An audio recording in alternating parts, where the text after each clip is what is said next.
Hello dear student, बहुत बहुत स्वागत है आप सभी लोगों का। प्यारे विद्यार्थियों, एसएससी सीजीएल का एग्जामिनेशन चल रहा है और सभी प्यारे विद्यार्थियों को हमारी तरफ से एडवांस में बधाई, ताकि आप लोग अच्छा करें और इस बार नौकरी पाएं। तो सबसे पहले हम लोग आज एनालिसिस करने वाले हैं कि जो भी पहले, दूसरे और तीसरे शिफ्ट में पेपर कैसे आया है, कंबाइंड एनालिसिस करेंगे। तो प्यारे विद्यार्थियों, अनअकैडमी ज्वाइन करने के लिए PMYT डिस्काउंट कोड यूज़ कर सकते हैं फॉर मैक्सिमम डिस्काउंट। चलिए शुरू करते हैं बच्चों। तो सबसे पहले हम क्वांट के बारे में जानेंगे। क्वांट में आज क्या क्या पूछा गया सारे शिफ्ट में, ठीक है। देखो बच्चे, क्वांट में अगर हम बात करें तो आपका जो सिलेबस रहा उसमें अरिथमेटिक और एडवांस से कितने कितने पोर्शन आए, ठीक है, एंड एडवांस। तो अगर हम बात करें अर्थमेटिक में तो 13 से 14 क्वेश्चन आए और एडवांस में बच्चे 11 से 12 प्रश्न पूछे गए, ठीक है। ये एक मतलब एवरेज आप समझ लीजिए कि किसी में कम हो सकते हैं, किसी में ज़्यादा हो सकते हैं। तो हम जो एवरेज लेके चलेंगे कि कितने कितने प्रश्न जो है वो पूछे गए और किस तरीके के प्रश्न पूछे गए। अगर हम चैप्टर वाइज बात करें बच्चों, तो नंबर सिस्टम से अगर हम बात करें तो पहले शिफ्ट में, ठीक है, नंबर सिस्टम से पहले शिफ्ट में भी 2 क्वेश्चन पूछे गए थे जो कि ईजी टू मॉडरेट थे, ठीक है, ईजी टू मॉडरेट। और आपके दूसरे शिफ्ट में भी एक प्रश्न आपका नंबर सिस्टम से जो है वो आया था, है ना। एक सेकेंड, मेरे पास डेटा है जो जो बच्चों ने भेजा था, ठीक है। दूसरे शिफ्ट में आपका एक भी क्वेश्चन जो है वो नहीं आया था सेकेंड शिफ्ट में। और थर्ड शिफ्ट में बच्चे आपका एक प्रश्न पूछा गया था। यानी अगर हम एवरेज बात करें तो एवरेज आपका एक प्रश्न का आ रहा है, तो तीनों शिफ्ट में मिला के एक प्रश्न का एवरेज जो है वो आपसे पूछा गया, ठीक है। ऐसे ही अगर हम सेकंड शिफ्ट में बात करें बच्चों, सॉरी, उसके बाद हम बात करें अगर आपका LCM HCF का कोई भी प्रश्न नहीं था। आपका सिंप्लीफिकेशन का प्रश्न जो है वो एक क्वेश्चन आया था सिंप्लीफिकेशन का। सिंप्लीफिकेशन का एक प्रश्न आपसे पूछा गया था, ठीक है। उसके बाद बच्चे हम आपको बताते हैं हाइट एंड डिस्टेंस से भी एक नहीं, हाइट एंड डिस्टेंस से कोई क्वेश्चन नहीं पूछा गया था। ट्रिग्नोमेट्री से आपका 2 प्रश्न पूछे गए थे, 2 से 3 क्वेश्चन थे, ठीक है। 2 से 3 क्वेश्चन आपके ट्रिग्नोमेट्री से पूछे गए थे पहले शिफ्ट में। दूसरे शिफ्ट में 2 क्वेश्चन थे और थर्ड शिफ्ट में कोई भी प्रश्न शायद नहीं था, जैसा कि बच्चों ने बताया। तो आपका एवरेज मान के चलिए कि 2 क्वेश्चन आपके तीनों शिफ्ट मिला के क्वेश्चन पूछे गए थे। तो अगर हम बात करें मेंसुरेशन की बच्चे, तो मेंसुरेशन से 2 प्रश्न थे, ठीक है, मेंसुरेशन से 2 क्वेश्चन थे। उसके बाद अगर हम बात करें अलजेब्रा से बच्चे, तो अलजेब्रा से आपका एक प्रश्न था, ठीक है। और उसके बाद आप आपका बच्चे अगर हम बात करें ज्योमेट्री से, तो ज्योमेट्री से आपके 2-3 क्वेश्चन थे। और ये 3 क्वेश्चन का एवरेज ही है, मान के चलो। ज्योमेट्री में लगभग सभी शिफ्ट में इसी तरीके का प्रश्न जो है वो आपसे पूछा गया था ज्योमेट्री में, ठीक है। टाइम एंड वर्क अगर हम बात करें बच्चों, टाइम एंड वर्क से जो आपके प्रश्न पूछे गए थे वो आपके 3 क्वेश्चन पूछे गए थे टाइम एंड वर्क से। ये फर्स्ट शिफ्ट की बात है, मैं सेकंड शिफ्ट के बारे में भी अभी बता दूंगा आपको। उसके बाद टाइम स्पीड एंड डिस्टेंस से एक क्वेश्चन था। टाइम स्पीड एंड डिस्टेंस से आपका एक क्वेश्चन था, ठीक है। और पाइप एंड सिस्टम से कोई भी प्रश्न नहीं था। परसेंटेज से आपका एक क्वेश्चन था, ठीक है। और बच्चे आपका जो ना बोट एंड स्ट्रीम है, इससे कोई क्वेश्चन नहीं था। SI से आपका एक प्रश्न पूछा गया था। प्रॉफिट एंड लॉस से बच्चे एक प्रश्न पूछा गया था। फिर उसके बाद CI से आपका कोई भी प्रश्न नहीं पूछा गया था। एवरेज से कोई प्रश्न नहीं था। और DI से बच्चे, DI से 2 क्वेश्चन था, ठीक है। अगर हम बात करें इसी तरह सेकंड शिफ्ट और थर्ड शिफ्ट की, तो सेकंड और थर्ड शिफ्ट में भी यही लगभग देखने के लिए मिला आपको कि भाई इतने प्रश्न आपसे पूछे गए। जैसे अब हम बात करें LCM HCF से एक प्रश्न पूछे गए थे सेकंड शिफ्ट में।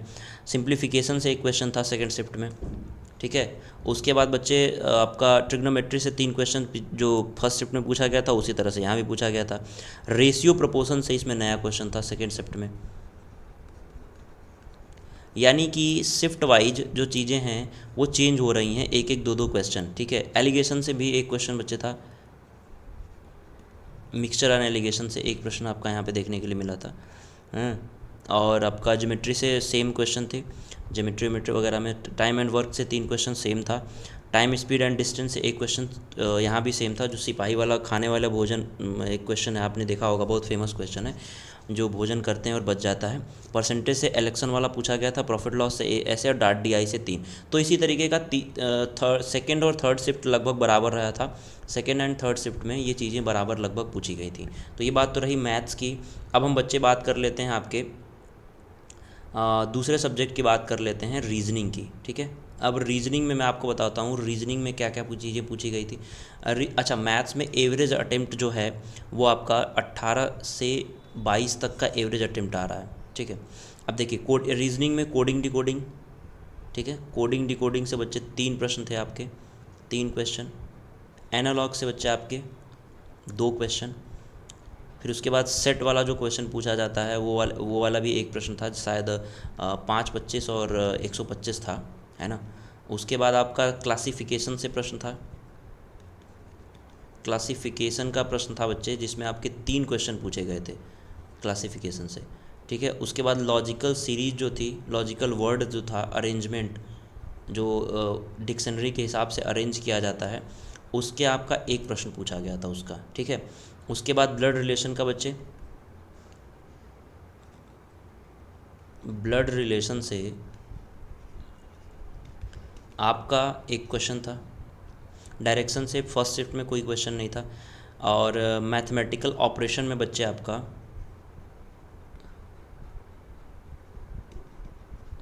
मैथमेटिकल ऑपरेशन से 2 क्वेश्चन थे। ठीक है, जैसे आपको साइन नहीं दे दिया जाता है कि भाई 2 इसके बाद ये दे दिया, फिर 3 दे दिया, फिर इस तरीके से लिख दिया, और ये बोला जाएगा कि आपका कौन सा जो है यहाँ पे आने वाला है। सिलॉग्स में एक क्वेश्चन था, सिलॉगिज्म से एक क्वेश्चन। उसके बाद डाइस से बच्चे 2 क्वेश्चन था। फिर क्लॉक कैलेंडर से कोई क्वेश्चन नहीं था। मिरर इमेज से आपके जो है वो एक प्रश्न पूछा गया था। और उसके बाद इंग्लिश पे अगर हम बात करें बच्चे, अब CGL के पेपर की बात करें हिस्ट्री से, मतलब GA की बात करें, तो इसमें आपका हिस्ट्री से एक क्वेश्चन, पॉलिटी से 4 क्वेश्चन, स्टैटिक GK से 8 क्वेश्चन, जियोग्राफी से बच्चे 2 क्वेश्चन, साइंस से 2 क्वेश्चन, करंट अफेयर से 2 क्वेश्चन। ठीक है, और इकोनॉमिक्स से भी 2 क्वेश्चन आपको यहाँ पे देखने के लिए मिले थे। ठीक है, ये सारे क्वेश्चन जो हैं वो आपके GA में पूछे गए इस बार। जैसे कि आपकी ताप्ती नदी का बेसिन पूछा गया आपसे, कैग के बारे में पूछा गया, आर्टिकल 14 क्या है इसके बारे में पूछा गया। आपसे पूछा गया कि जो बच्ची झेलम नदी का प्राचीन नाम क्या है। ठीक है, झेलम का प्राचीन नाम क्या है, इस तरीके के प्रश्न जो है आपसे पूछे गए। और आपसे यहाँ पे बच्चों को पूछा गया बजट के बारे में, बजट जो है वो कौन ऑडिट करता है। ठीक है, बजट का ऑडिट कौन करता है ये पूछा गया आपसे। उसके बाद वीर बाल दिवस पूछा गया था, वीर बाल दिवस जो मोदी जी ने बनाने की घोषणा नहीं की थी, वो पूछा गया था, जो 26 दिसंबर को मनाया जाता है। ठीक है, उसके बाद बच्चे नीला शैवाल के बारे में पूछा गया था कि नीला शैवाल का नाम क्या है। इस तरीके के प्रश्न जो हैं आपसे GA में पूछे गए थे। अगर हम इंग्लिश की बात करें बच्चों, तो इंग्लिश की बात है कि एरर से 2 क्वेश्चन थे। ठीक है, उसके बाद आपका इम्प्रूवमेंट से 2 क्वेश्चन थे। एक आपका वर्ड का था, दूसरा आपका ग्रामर का था। उसके बाद बच्चे अगर हम बात करें एक्टिव एंड पैसिव वॉइस, तो ये आपके 2 थे। ठीक है, डायरेक्ट इनडायरेक्ट का कोई क्वेश्चन नहीं था। एंटोनिम्स जो है वो कितने थे, 2 पूछे गए थे, जिसमें एक फीएबल का पता चला है, फीएबल। और ये बच्चे कहाँ हैं, प्रीवियस ईयर, ये प्रीवियस ईयर क्वेश्चन है। ठीक है, उसके बाद आपका साइनो पूछा गया था, 1 वर्ड पूछा गया था। और आपको मैं बताऊं कि 1 वर्ड जो है वो प्रीवियस ईयर ही थे, जितने भी 1 वर्ड पूछे थे वो प्रीवियस ईयर थे। ईडियम फ्रेजेस ये 1 वर्ड थे। ईडियम और फ्रेजेस भी बच्चे 2 थे, और ये भी प्रीवियस ईयर क्वेश्चन पे आधारित था।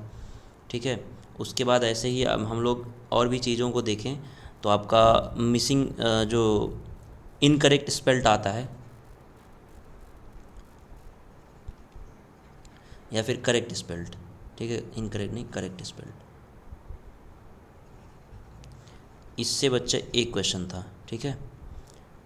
फिर उसके बाद ग्रामर वाले और आरसी वाले जो चीज़ें, मतलब रीडिंग कॉम्प्रिहेंशन वाली चीज़ें थी, वो यहाँ पे आपकी थी, ठीक है। तो ऐसे ही इसी तरीके से जैसे कंबाइंड आपका चल रहा है, जो मैंने अभी बताया, ये इस तरीके की चीज़ें आपकी कंबाइंड चल रही हैं। जैसे सेकंड शिफ्ट की अगर मैं बात करूँ, कुछ जीए के क्वेश्चन मेरे पास हैं, मैं आपको बता देता हूँ कि कौन कौन से सेकंड शिफ्ट में जीए के क्वेश्चन पूछे गए थे, जनरल अवेयरनेस के क्वेश्चन पूछे गए थे।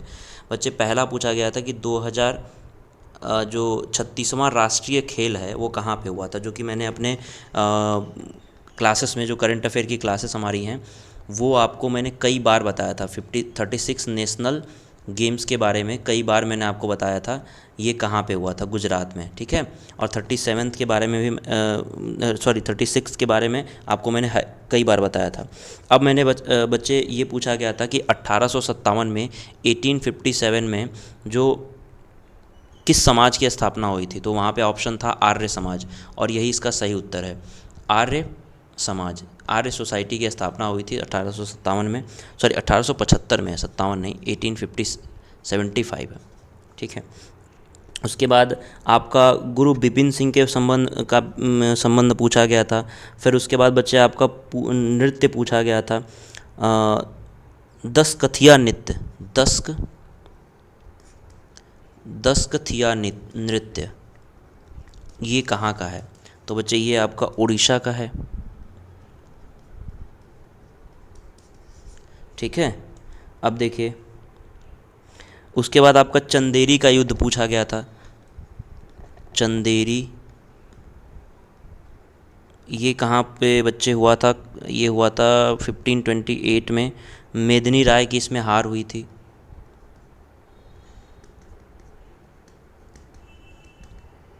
ठीक है। ये चीज़ें हैं। उसके बाद आपसे पूछा गया था बच्चे, लाल सवाल का नाम, पहले वाले में नीले सवाल का नाम पूछा गया था, इसमें लाल सवाल का नाम पूछा गया था।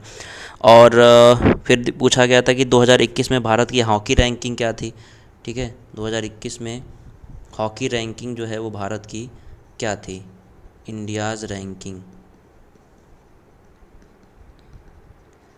ये पूछा गया था आपसे, ठीक है। तो शायद 3rd रैंकिंग थी। तो डियर स्टूडेंट, ये सब क्वेश्चन आपसे पूछे गए थे, है ना।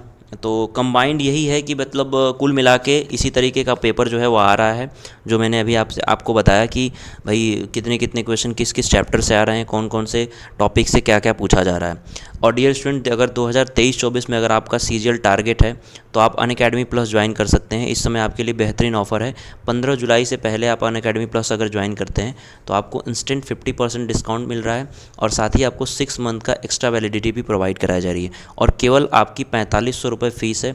इस फीस में आप जो है बहुत बेहतरीन काम कर पाएंगे, ठीक है। इस फीस में आपको सब कुछ मिलेगा, PMYT डिस्काउंट कोड आप SSC के अलावा UPSC, bank, CDS, NDA, state PCU, GCNET, IIT सबके लिए यूज़ कर सकते हैं। रैंकर्स बैच जो कि सीजीएल 2024 के लिए है, इस तरीके का आप भी नाम यहाँ पे आ सकता है। नोट्स यहाँ पे प्रोवाइड कराया जाएगा बच्चे, और रिवीजन के लिए बहुत ज़्यादा हेल्पफुल होने वाला है। नोट्स को आप दो तरीके से यूज़ कर सकते हैं, PDF फॉर्म में भी आप डाउनलोड कर सकते हैं, या फिर आपको बुक तो प्रोवाइड कराई जाएगी, तो आप दोनों ही फॉर्म में इसके यूज़ को कर सकते हैं और इसको बहुत बेहतरीन तरीके से पढ़ाई कर सकते हैं। सो डियर स्टूडेंट, उम्मीद है आप लोगों ने अच्छा परफॉर्मेंस किया होगा, और जो आने वाले शिफ्ट में जिनका पेपर है वो अच्छा परफॉर्म करें। इसी उम्मीद के साथ हम लोग मिलते हैं अगले जो एनालिसिस है उसके साथ।